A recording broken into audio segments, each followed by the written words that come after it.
Bonjour à tous et bienvenue dans les chroniques de la gare. Aujourd'hui on se retrouve pour faire le tag de l'horreur.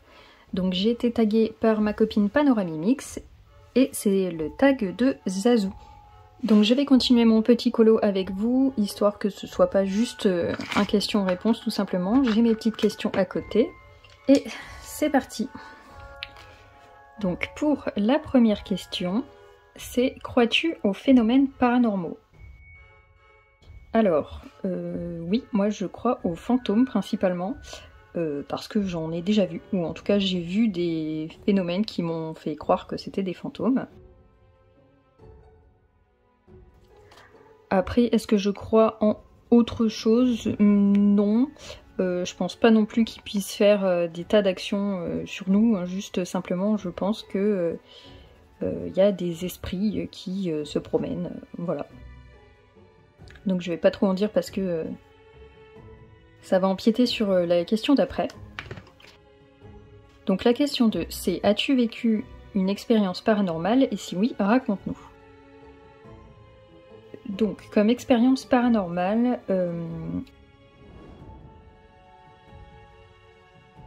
donc premièrement, il y a eu l'appartement où vivait mon beau-père quand ma mère s'est installée avec lui et que du coup on a suivi. Et là-bas, en fait, on avait une sensation bizarre. C'est-à-dire qu'on se sentait jamais seul dans la maison. On n'avait pas particulièrement peur, hein, c'était pas une présence néfaste ou quoi, mais en tout cas, on se sentait jamais seul. Et le salon était placé de manière à ce que la télé était sur le même mur que la porte de la pièce. Et en fait, quand on regardait la télé, on avait souvent l'impression de voir quelqu'un qui traversait la cuisine qui était derrière. Voilà, donc ça c'est un truc qu'on voyait ma sœur et moi, et on s'en est jamais parlé entre nous. C'est juste qu'un jour, ça a disparu.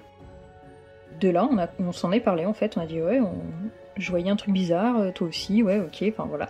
Donc on était assez petites, hein, cet appart, on y est resté, je sais pas moi, de mes 8 ans à mes 10 ans, quelque chose comme ça.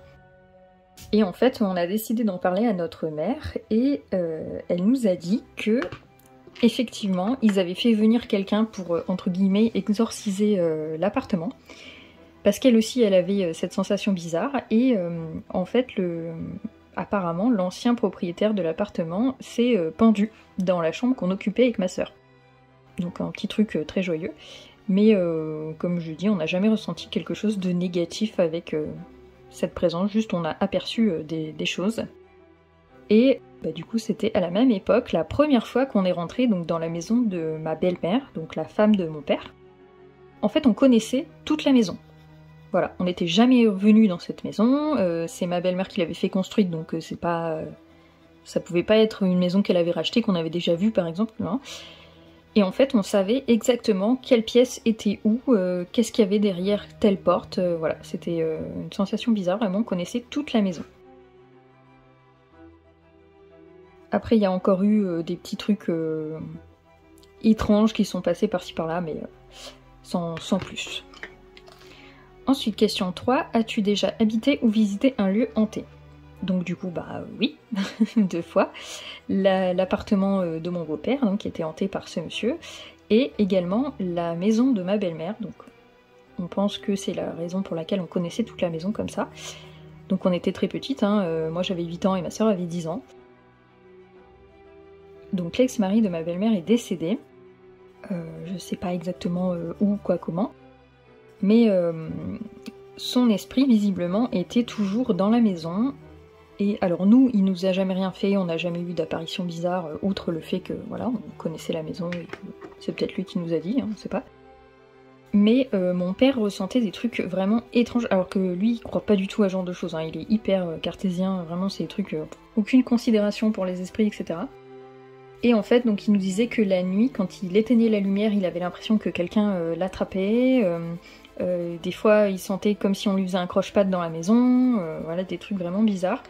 Et du coup, bah, ma belle-mère, qui elle croit ce genre de trucs, qui ressent certaines choses, elle pensait du coup que c'était son mari qui n'était pas d'accord pour qu'un nouvel homme s'installe dans la maison, tout simplement. Ils ont fini par déménager et après ça, bah, il n'y a plus rien eu. Voilà, mon père n'a plus ressenti de choses bizarres.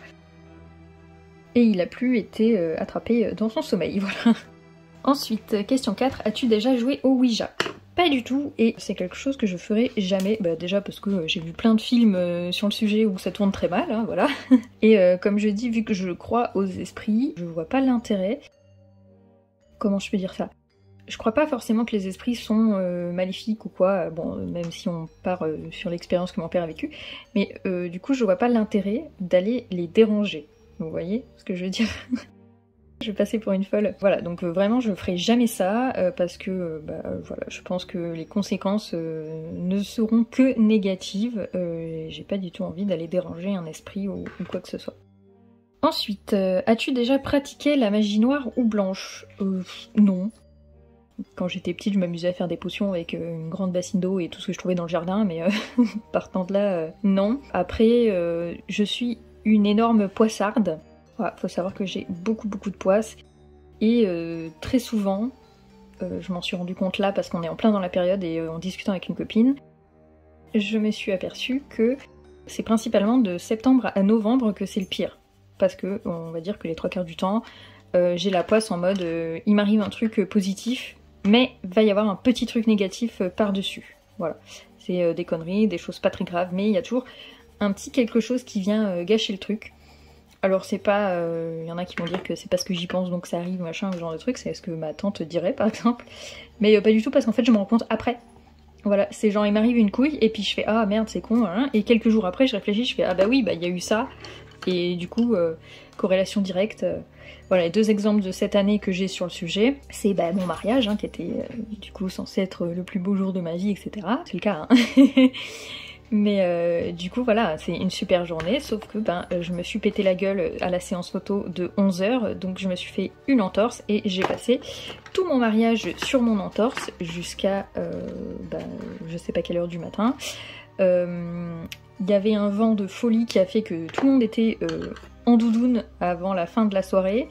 Et même moi, j'ai fini par craquer et j'ai demandé à ma témoin d'aller me chercher une veste et des baskets à la maison. Donc super, j'étais mariée en basket et en veste Mickey. Donc c'était génial. Et du coup, la nuit de noces, moi je l'ai passée à pas dormir parce que j'avais vraiment très mal. J'ai fini par craquer et réveiller mon chéri à 6h du matin parce que j'avais trop mal. En fait, je lui ai demandé de me porter jusqu'à la douche pour passer le pied sous l'eau. Et j'avais la cheville toute bleue, donc voilà. Donc ça, bon, en soi, c'est pas très grave, c'est juste chiant, quoi. Et du coup, le téléphone bouge, c'est Mélu qui fait des petits câlins au trépied, comme d'hab, vous la connaissez, elle est là. Et ensuite, l'autre exemple qui est toujours dans la même veine, c'était du coup notre pré-voyage de noces, puisque on a prévu quelque chose pour notre voyage de noces, mais comme je travaillais, c'était pas possible. Du coup, on s'est fait un petit pré-voyage de noces. En fait, on est allé à Paris, on a décidé de faire la tournée des trucs touristiques, donc les châteaux, la Tour Eiffel, les musées, enfin voilà. Moi, j'y étais jamais allée, donc découverte. Et c'était censé être un pareil super moment, très appréciable, donc j'ai kiffé mon séjour, hein, c'était génial, sauf que c'est la période où j'ai fait... Donc j'ai poussé mes lits. Donc c'est la période où j'ai fait ma réaction allergique que vous avez vue à ma main, où en fait j'ai juste douillé pendant toutes mes vacances, hein. Je me suis fait piquer je crois 2 jours avant qu'on parte, j'ai eu super mal pendant toute la semaine et ça a fini que ça me faisait des douleurs jusque dans le bras et j'ai dû aller me faire un petit curetage. Voilà, c'est très agréable et très appréciable. Voilà. Donc c'est toujours des petits trucs comme ça tout au long de l'année et en septembre c'est particulièrement la merde. Voilà, on va dire ça comme ça. Donc là il m'est déjà arrivé 3-4 trucs, il y a des choses un peu plus graves donc j'en parlerai pas forcément en vidéo parce que voilà c'est perso, mais j'ai eu un problème sur une commande que j'ai passée ou vraiment une erreur qui peut arriver qu'à moi. Ensuite là c'est rigolo donc c'est pour ça que j'en parle, mais genre je suis sortie de la maison pour aller jeter une poubelle dans le container dehors et ma claquette que j'ai dans toutes mes stories là que vous devez voir tout le temps qui me sert de pantoufle et pour sortir dans le jardin, a craqué. Voilà, donc je me suis retrouvée à rentrer avec un pied par terre nu et un pied en claquette, et évidemment, il avait plu la veille, donc c'était mouillé par terre, et c'est dégueu. Voilà. Donc tout ça pour dire que, avec ce genre d'événement qui m'arrive, je me suis mis l'année dernière à m'acheter des bracelets de protection. Donc je sais pas si on peut dire que c'est de la magie, mais voilà, j'ai acheté des bracelets de pierre, donc vous les voyez en vidéo, c'est celui-là, que j'ai refait récemment d'ailleurs, parce qu'avec son élastique là, il n'arrêtait pas de me pincer. J'ai celui-là, j'ai une bague ici, l'autre c'est un grenade, mais donc celle-ci est censée me protéger aussi. Donc est-ce qu'on peut dire que c'est de la magie d'une certaine façon, je pense, hein, voilà. Et également, de temps en temps, je fais brûler de la sauge, voilà, pareil. Donc je dis à mon chéri que je fais de la magie, donc lui il se moque, il croit pas du tout à ça. Moi j'y crois pas particulièrement, alors que étrangement je peux croire aux fantômes, voilà, mais ça j'y crois pas particulièrement. Mais voilà, l'année dernière j'étais désespérée, je me suis dit, écoute, si psychologiquement je me dis que ça va marcher et que ça me fait du bien, bah pourquoi pas. Voilà, donc j'ai acheté tout ça et je me mets à brûler de la sauge quand c'est un petit peu compliqué. Genre là, voilà, je l'ai fait aujourd'hui parce que ça va bien 5 minutes les conneries. Alors question suivante, parce que là on en est à la question 6, on va mettre 3 plombs. Hein. Donc quel était ton plus beau costume d'Halloween? Donc mon plus beau costume d'Halloween, je crois que c'est le premier Halloween qu'on a passé donc quand mes parents sont séparés. Et ma mère m'avait fabriqué une citrouille en carton. Donc elle avait pris un gros carton qui faisait ma taille. Elle avait tout découpé pour faire les quartiers de la citrouille un peu, voilà. Et du coup je rentrais entièrement dedans, voilà, il y avait juste un peu mes pieds et ma tête qui dépassait. Et en fait ma mère avait oublié de me faire des trous pour les bras. Donc quand je suis allée demander des bonbons, et ben je devais sortir mes mains par la bouche de la citrouille et ça passait à peine et c'était rigolo. Ça faisait un petit peu la langue de la citrouille qui mange les bonbons qu'on lui donne. Du coup, quel a été ton...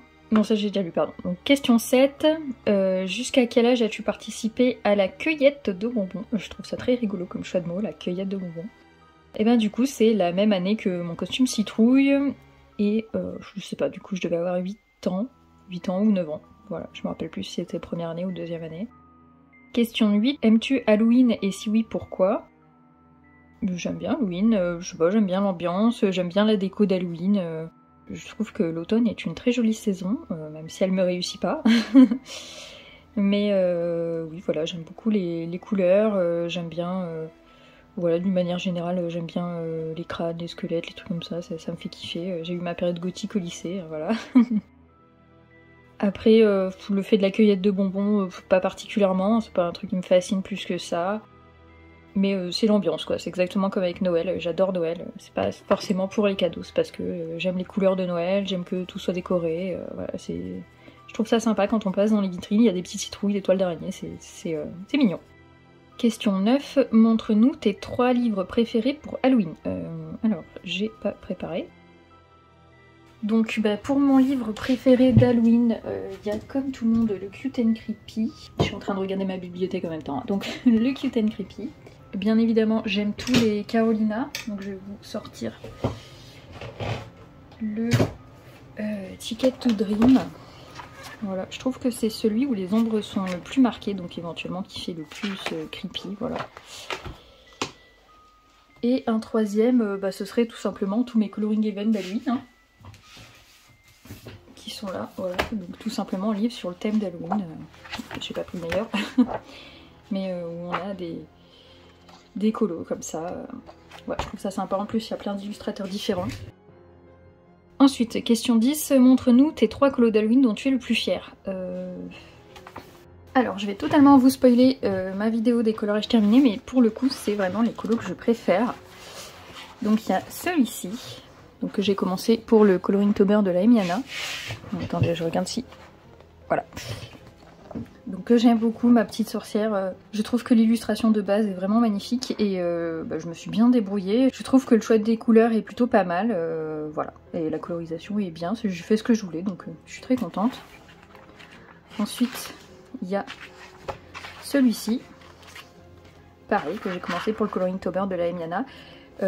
J'aime beaucoup, et en plus sur celui-là, vu que c'était le thème du cirque, je me suis lâchée, j'ai mis de la paillette partout. Bon, je sais pas si je vais réussir à vous le faire briller, mais voilà, j'aime beaucoup le contraste du carré sombre au milieu avec le squelette et le fait que ce soit très coloré et très pailleté partout.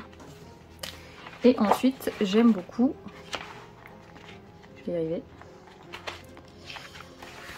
donc c'est celui-ci avec le vampire. Donc tout ça vous l'avez vu dans mes encours, donc je vous spoil un petit peu. Voilà, vous le saviez que ça allait être fini. Et du coup c'est celui-là, j'aime énormément l'effet doré que j'ai fait. Donc il y avait une base de feutre à alcool et je me suis dit que j'allais galérer à faire mon effet doré. Et en fait pas du tout, ça ressort super bien. Le crayon blanc a vachement bien accroché dessus, donc j'ai pu faire des effets. Et voilà, tout simplement j'aime beaucoup ce colo. J'aime bien l'illustration encore une fois qui est vraiment très jolie. Voilà. Et si on considère que celui-ci est un colo d'Halloween, eh ben, je pense que ce sera un de mes préférés aussi, une fois qu'il sera terminé. Ensuite, quel type de film d'horreur tu préfères? En fait, je regarde un petit peu tous les films d'horreur, on va dire plutôt que celui qui marche le mieux sur moi, c'est ceux qui fonctionnent sur l'angoisse et je sais pas comment expliquer ça, où on peut deviner ce qui va se passer. En fait, plus je m'attends à ce qu'il se passe un truc, plus je vais sursauter quand ça se produit, vous voyez? C'est un peu bête, hein, parce que du coup je m'y attends, mais vu que je suis déjà en train d'appréhender ce qui va se passer, bah, dès que ça arrive, je ferai un bond de 3 mètres dans mon canapé. Après, j'ai regardé tous les styles de films, par contre je les regarde jamais toute seule, donc c'est un peu chiant, je suis obligée d'avoir quelqu'un. Mais du style Insidious, c'est un des films qui m'a plus traumatisée parce que vraiment ça marche hyper bien sur moi, ce style d'ambiance. Il y a eu Paranormal Activity, bon à chaque fois j'ai regardé que les premiers parce que quand il y a 50 films ça me saoule. J'ai regardé La colline à des yeux, qui est aussi très angoissant. Bon, les personnes sont défigurées, tout ça, mais c'est pas ça qui me fait peur. C'est vraiment le fait que ça joue sur l'angoisse et sur ce qui va se passer dans la scène. Après, ah oui, j'avais pas lu ce qui avait marqué en bas, donc c'était zombies, vampires, tueurs fous, fantômes, créatures, enfin voilà, donc tout, du moment qu'il y a de l'angoisse dedans. Ensuite, quel film d'horreur tu n'aimes pas? Bah du coup les films d'horreur qui font pas peur, voilà, on va dire ça comme ça. Si c'est juste un film qui raconte un massacre ou un truc comme ça, mais qu'on n'a pas l'angoisse, bah, ça me plaît pas, je trouve ça ennuyant. Après il y avait certaines filles qui avaient répondu les films gore où il y a juste du sang, etc. Genre Saw, bah, j'aime bien les Saw, parce qu'il y a une histoire tout ça derrière, mais c'est pas effrayant, quoi. Je vais pas sursauter en regardant Saw, quoi. Alors, je vous reprends pour la suite du tag, j'ai dû couper tout à l'heure. Donc on en était à quel film d'horreur tu n'aimes pas, donc j'avais dit les films qui ne sont pas effrayants, du coup. Ensuite, c'est irais-tu passer la nuit dans un cimetière? Du coup, bah pourquoi pas. Après, ça dépend quelle saison. Je préfère passer la nuit dans un cimetière en plein été quand il fait bien chaud, plutôt qu'en hiver où on se gèle, hein, voilà. Mais oui, ça me dérange pas de passer la nuit dans un cimetière, hein, du moment qu'on fait pas bordel et qu'on est respectueux avec les lieux. Je vois pas pourquoi ça serait un souci. Alors, question 14, s'il y avait une invasion zombie, quelle serait ta stratégie pour survivre? Alors du coup, par rapport aux réponses des filles, j'ai vu qu'il y avait un centre commercial, qu'il y avait des idées de potager. Du coup, c'est plutôt pas mal. Moi, je pense que j'essaierai de contacter ma famille et mes amis proches, voir qui j'ai moyen de récupérer, et je pense que je partirai vivre chez ma grande-tante, qui habite à la campagne. Et elle a des poules, des canards, tout ce qu'il faut. C'est perdu dans la campagne, il n'y a rien autour. Je me rappelle que quand on était petite, on se baladait dans la forêt, il n'y a vraiment pas de voisins. Il me semble pas qu'elle ait de potager, mais du coup mon père et ma belle-mère en ont un, donc on pourrait récupérer, avant de charger la voiture, les plants qui sont dans le jardin. Donc c'est pas sûr que ça survive, mais pourquoi pas. Et du coup, je récupérais les gens auxquels je tiens, les plants de tomates, et on irait s'installer dans la forêt, et on irait se cacher là-bas en attendant que soit on trouve un remède, soit survivre jusqu'à la fin, hein, voilà. Alors la question 15, as-tu déjà regardé une série d'horreur? Si oui, lesquelles? Oui, on a dû regarder des séries d'horreur, mais alors du coup si je reprends les exemples de tout à l'heure, en ce moment on regarde iZombie avec mon chéri, mais c'est pas vraiment une série d'horreur, quoi. C'est juste qu'il y a des zombies dedans, mais c'est pas du tout effrayant. J'ai regardé comme vieille série Buffy contre les vampires, que j'aimais bien. Mais cette série, je l'ai pas vue quand elle est sortie, je l'ai regardée beaucoup plus tard, parce que ça passait dans la trilogie du samedi. Et ma mère ne voulait pas que je regarde ça. C'était trop effrayant pour elle, donc on n'avait pas le droit de regarder ça. Genre c'était Charmed et après tout le monde au lit. Sinon, on avait commencé à regarder Supernatural avec mon chéri. Et en fait, lui, il l'a pas accroché. Et du coup, comme moi, ça me fait quand même un peu flipper ces épisodes, j'ai pas envie de les regarder toute seule. Donc malheureusement, j'ai arrêté aussi. Ensuite, la question 16. Crois-tu aux légendes urbaines et si oui, lesquelles? Non. Je pense pas. Déjà là, j'en ai même pas une qui me vient en tête. Et après, les histoires de fantômes et tout ça, à mon avis, c'est plus basé sur des événements avec des personnes bien vivantes et un petit peu folles dans leur tête, on va dire ça comme ça, qu'ils ont transformé en légendes urbaines. Je pense notamment à la Dame Blanche, par exemple, genre de truc, du fantôme qui nous attend sur le bord de la route, etc. À mon avis, il y avait peut-être une psychopathe qui devait faire du stop, ça oui. Mais non, je crois pas trop à ce genre d'histoire. C'est bizarre, hein, vu que je crois aux fantômes, mais du coup je crois pas... J'ai pas de légende urbaine où je me suis dit ça c'est sûrement vrai, ou voilà, un truc comme ça. Alors, question 17, qu'est-ce qui te fait le plus peur dans la vie? Du coup moi je dirais les araignées. Après c'est un petit peu... c'est peut-être un petit peu terre à terre comme réponse à la question, je sais pas, parce qu'il y a... Panoramimix, je crois, qui disait qu'elle avait peur de la mort. Bon, après, j'ai pas de réponse philosophique de cet ordre-là. Je pense que j'ai pas peur de mourir. C'est dommage, hein, la vie doit s'arrêter à un moment donné, mais c'est pas quelque chose qui m'effraie. Après, ouais, voilà, évidemment, j'ai pas envie de perdre un proche, mais c'est pas des choses qui m'angoissent, c'est juste que c'est des choses que j'ai pas envie qui m'arrivent, quoi, tout simplement. Mais sinon, des choses qui déclenchent vraiment une peur vraiment viscérale chez moi, du coup c'est les araignées, ça me dégoûte, genre j'arrive même pas à les regarder. Plus je vieillis, plus j'ai peur en plus, ce qui est complètement bête, puisque normalement quand on vieillit on gagne en maturité et on a moins peur, mais genre moi non, je suis de plus en plus effrayée, j'arrive même plus à regarder des images avec des araignées. Genre s'il y a un reportage et que d'un coup ils montrent une image d'araignée, je dois tourner la tête, enfin voilà, tout comme ça. Donc ces derniers temps, vu que j'en ai pris conscience et que je trouve ça un petit peu ridicule, j'essaye de me contrôler, mais faut vraiment, ça me fait des frissons, ça me dégoûte, c'est vraiment une peur physique, c'est pas quelque chose que je peux contrôler, quoi.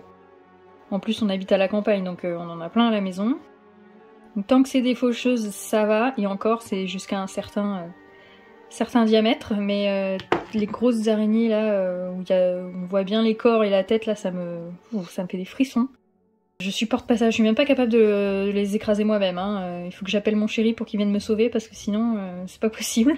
Et si je suis toute seule, j'attrape un chat et je la jette dessus, mais... mais sinon, ouais, s'il y a bien un truc qui me fait le plus peur, c'est ça. Et j'ai aussi une phobie des clowns, mais c'est pas... Disons que celle-là, je sais pourquoi, elle est réfléchie. En fait... je pense que c'est tout simplement une réaction de mon cerveau qui a associé cette peur à quelque chose de grave qui m'est arrivé dans la vie. Puisque, je vous raconte un petit peu ma vie. Hein. En fait, à 2 ans, j'ai été hospitalisée parce que j'ai chopé une pneumonie. Donc, je suis morte pendant un moment de cette hospitalisation. Bon, on m'a ramené, machin, voilà, hein, je suis pas vraiment décédée. Mais je me rappelle parfaitement de tout ce qui s'est passé, alors que dans quelques mois je vais avoir 32 ans, donc c'était il y a 30 ans, et je me rappelle exactement de ce que j'ai vécu, je me rappelle des gens qui sont venus me voir, je me rappelle de ce que je faisais pour passer le temps là-bas, et je me rappelle aussi de ce que j'ai vu quand il y a eu l'arrêt cardiaque. Et je me souviens aussi que là-bas, il y avait une personne déguisée en clown, donc je suppose pour distraire les gens hospitalisés, mais moi j'aimais pas ça, et je pense que en fait mon cerveau associe l'événement traumatique à ce clown. Du coup, je supporte pas les clowns et j'aime pas ça, que ce soit des gens déguisés ou ou dans les films. Mais oui, j'ai regardé les films ça, et même les remakes, hein, pour ceux qui connaissent. Mais ouais, non, vraiment, j'aime pas ça, ça me fout une angoisse assez terrible. D'ailleurs, si on reste sur les angoisses, j'ai aussi peur de l'eau. J'ai appris que ça s'appelait la thalassophobie. Mais en fait, je suis très angoissée par les fonds marins. Et en fait, c'est même plus large que ça. C'est que si je ne vois pas l'horizon, on va dire, dans l'eau, ça me va pas du tout en fait. C'est vraiment, ça m'angoisse. Et en fait, j'ai découvert ça en jouant aux jeux vidéo. Donc notamment en jouant à Ark, où j'étais littéralement pétrifiée à l'idée d'aller dans l'eau, alors que c'est un jeu vidéo, hein, au pire je meurs, c'est pas grave, c'est pas vrai, mais voilà, je me suis rendu compte que ça m'angoissait vraiment beaucoup dans les jeux vidéo, et par la suite, je me suis rendu compte que c'était dans la vie également, puisque en fait j'ai jamais aimé aller à la plage, ça m'a toujours dérangé, j'aime pas me baigner dans la mer, et en fait j'y vais jamais tout simplement. Pourtant j'habite dans le sud, hein, là, à l'heure actuelle, j'habite à 1 heure de la mer, et à l'époque, j'habitais carrément à 10 minutes de la plage. Donc, mais non, voilà. Donc, qu'est-ce qui me fait le plus peur dans la vie? Les araignées, les clowns et l'eau. Voilà. Je suis aussi anthropophobe, mais bon, ça, c'est encore autre chose. C'est-à-dire que je n'aime pas les gens. Voilà, donc dit comme ça, c'est super, hein, ça fait... je suis une grosse asociale.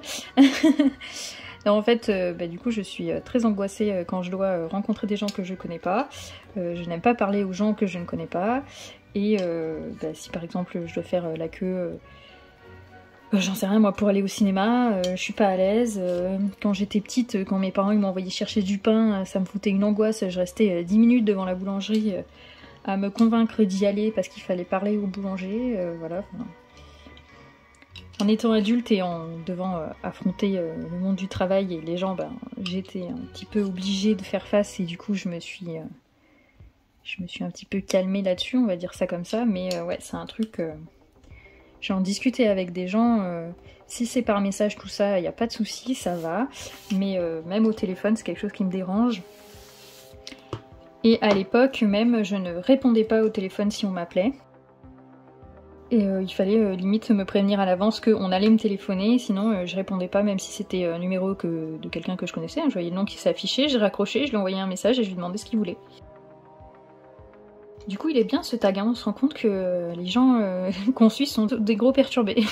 Du coup on va passer à la question 18, c'est vas-tu passer Halloween cette année? Donc du coup moi quand je fais ce tag c'est déjà passé, et non, on comptait rien faire, et finalement au dernier moment on est sorti voir des potes, mais rien à voir avec Halloween, on a juste passé une soirée comme ça, je crois qu'il y avait même pas de bonbons, on a mangé des pizzas, enfin voilà. On s'est souvenu que c'était Halloween parce qu'en chemin on a croisé des gens déguisés quoi, voilà tout simplement. Du coup, question 19, s'il y avait une invasion extraterrestre, que ferais-tu pour survivre? Je pense que j'utiliserais la même stratégie que pour l'invasion zombie, hein. Après, qu'est-ce qu'ils veulent les extraterrestres? Où est-ce qu'ils ont débarqué? Voilà. J'ose espérer que ils viendront pas s'intéresser à une petite planète comme la nôtre, parce qu'on n'a pas forcément de choses intéressantes. Parce que voler nos ressources, au final, on se débrouille très bien tout seul pour les exterminer, donc je vois pas ce qui nous trouverait d'intéressant ici. Et ensuite, j'aime bien les extraterrestres, je pense qu'il y a une vie dans l'espace, je vois pas pourquoi on serait sur les milliards de galaxies qui existent, la seule vie qui existe. Par contre, je pense pas que les extraterrestres soient en mode les petits hommes verts, ou même qu'ils aient une forme humanoïde, etc. Moi, je me dis que les extraterrestres, ça pourrait être tout simplement des micro-organismes, comme des microbes, ou alors des plantes, ou... Enfin, il y a tellement de formes de vie autres. Je vois pas pourquoi il y aurait forcément la même réaction de l'évolution que chez nous, et pourquoi est-ce que les extraterrestres, ils seraient forcément bipèdes, avec 2 yeux, voilà. Je crois plus au fait que ce soit quelque chose de complètement inattendu.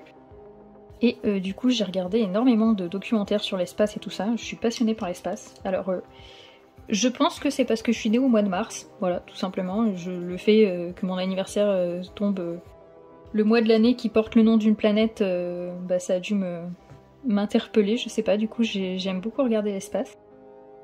Je regarde plein de documentaires, je regarde plein de théories sur les extraterrestres et je trouve ça super intéressant. Bon, ça fait très longtemps que j'ai pas suivi de reportage, mais c'est un truc que j'aime bien, qui me passionne. Si on a une invasion extraterrestre, il faudrait déjà savoir à quoi ils ressemblent, ce qu'ils veulent, qu'est-ce qui les pousse à venir ici, s'ils sont pacifiques, pas pacifiques, voilà. Et sinon, bah, j'essaierai d'adopter la stratégie de pour vivre heureux, vivons cachés. Et donc pareil, je prendrai les gens auxquels je tiens et je partirai me cacher dans la campagne. Et ensuite, la question 20, c'est tag 3 personnes de ton choix. Ben du coup, vous le savez, à chaque fois que je fais un tag, moi je tag tous ceux qui ont envie de le faire. De toute façon, là vous allez avoir cette vidéo fin novembre, donc Halloween est quand même bien passé. Donc je sais pas si quelqu'un va avoir envie de reprendre le tag aussi tard. Mais voilà, moi j'ai trouvé très cool, j'espère que vous ne me prenez pas pour une folle maintenant que j'ai répondu à toutes ces questions. Voilà, je vais essayer de terminer ce colo de mon côté, je vous souhaite une bonne journée et je vous dis à bientôt dans une prochaine vidéo.